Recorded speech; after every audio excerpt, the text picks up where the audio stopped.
Bonjour à toutes et à tous, on se retrouve aujourd'hui pour un nouveau Clue Énigme.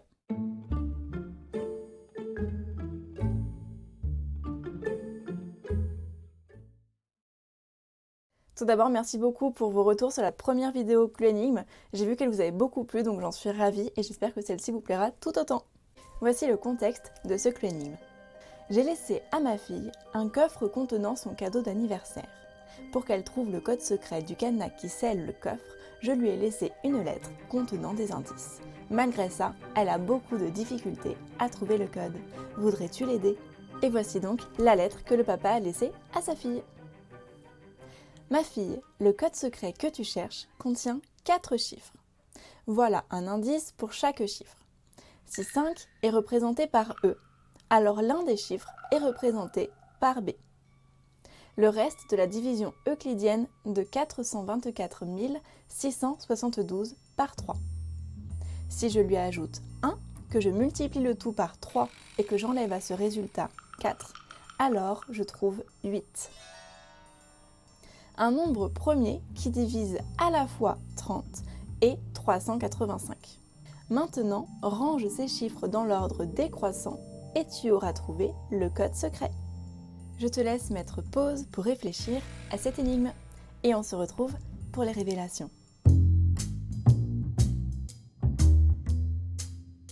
Donc reprenons le premier indice. Si 5 est représenté par E, alors l'un des chiffres est représenté par B. Cette façon de coder un message est, je pense, la plus connue et c'est celle que l'on utilise souvent quand on est enfant. Si le 5 est représenté par E, c'est que l'on utilise l'ordre des lettres alphabétiques pour leur donner le numéro correspondant. Par exemple, à A on attribue 1, à B on attribue 2, à C 3, à D 4, à E 5.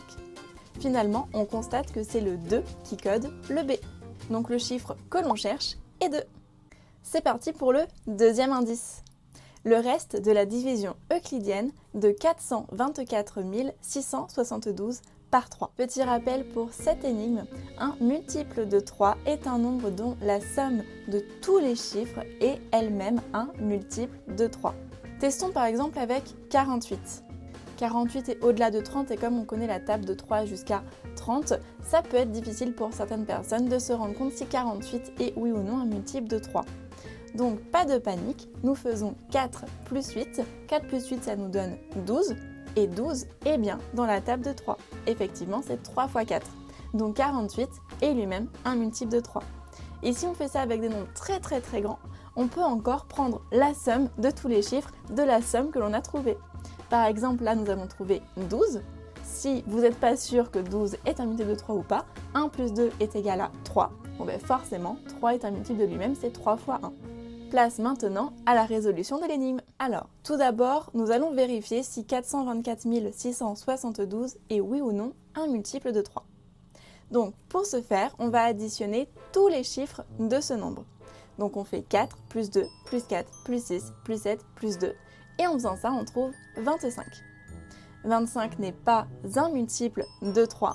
Donc déjà, on sait que le reste de la division euclidienne n'est pas 0. Par contre, le multiple de 3 le plus proche de 25, c'est 24. En effet, 24 c'est 3 fois 8. Et pour obtenir 24 à partir de 25, il faut qu'on enlève 1.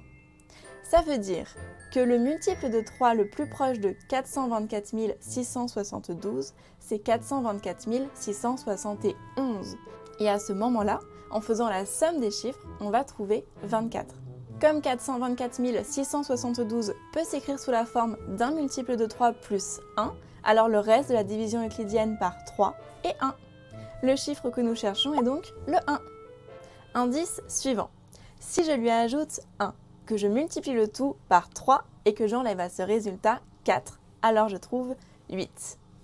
Pour les plus matheux d'entre vous, je suis convaincue que vous avez opté pour une équation. Mais pour ceux qui ne sont pas à l'aise avec les équations ou qui ne les ont pas encore vues en classe, voici comment on peut se débrouiller sans les équations. Ce type d'énigme revient à écrire des opérations à trous successives. Voilà ce que ça donne. Donc nous avons une sorte de chaîne. Nous avons notre nombre initial que l'on ne connaît pas et que l'on cherche, et on sait que pour passer de ce nombre au suivant, on a ajouté 1. Puis de ce nombre-là au suivant, on a multiplié par 3, et ensuite de ce nouveau nombre-là Au suivant, on a enlevé 4. Et ce dernier nombre que l'on a obtenu était 8. Eh bien, il nous suffit, maintenant que nous avons cette chaîne, de la refaire à l'envers. Donc, si nous avons enlevé 4 pour passer du nombre avant 8 à 8, ça veut dire que pour retrouver le nombre d'avant, je dois ajouter 4. Donc, je fais 8 plus 4 et j'obtiens 12. Ensuite, nous avons multiplié par 3 un certain nombre pour obtenir 12.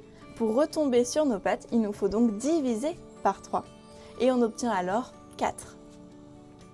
Maintenant, on sait qu'on est passé du nombre de départ à 4 en ajoutant 1. On va donc enlever 1 pour retomber sur nos pattes. Et on trouve alors que le nombre initial était 3. Et dernière énigme, on touche au but, un nombre premier qui divise à la fois 30 et 385. Petit rappel, un nombre premier est un nombre qui n'a que 2 diviseurs distincts, 1 et lui-même. Parmi les chiffres de 0 à 9, il y a 4 nombres premiers, 2, 3, 5 et 7. Effectivement, 4 n'est pas un nombre premier vu que c'est 2 fois 2.